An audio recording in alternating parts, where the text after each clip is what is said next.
Ibigyan po ng kasalukuyang administrasyon ang usaping gender and development sa pamamagitan ng pagbubuo at pagtatatag ng council na tututok sa orientation ng gender issues, SOGI anti-discrimination, kasabay ang pagbibigay ng pagsasanay sa pangkabuhayan at iba pa.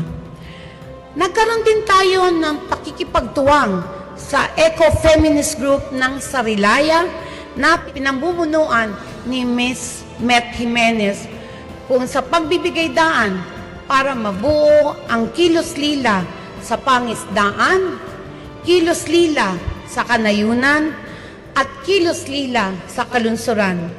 Sa ilalim ng programang ito, Sarilingap ay tututukan ang pagpapaunlad ng kagalingan, ng kabuhayan at kalusugan ng mga kababaihan.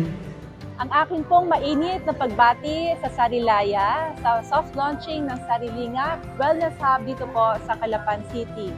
Ito po isang programa na napakalapit sa aking puso sapagkat mahalaga ang kalusugan ng bawat isa.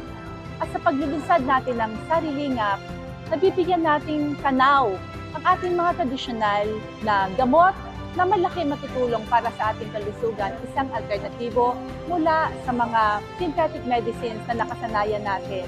Magbalik tanaw tayo sa mga tradisyonal na halamang gamot na magbibigay lakas sa ating katawan at makapagpapagaling sa ating mga karamdaman. Gayun din po aking pagbati sa Sarilaya, Kasarian at Kalayaan. Isang napakagandang programa na nagpapalakas sa mga kababaihan. Patuloy akong sumusuporta sa advokasiyang ito, sa kilusang ito, na patuloy na magbibigay ng lakas at pagkakaisa sa ating mga kababaihan upang maitayo ang ating mga sarili, maging self-sufficient tayo, makilala tayo sa lipunan bilang isang grupo na may matayog na layunin para sa ating lipunan. Muli po, maraming salamat at pagbati po.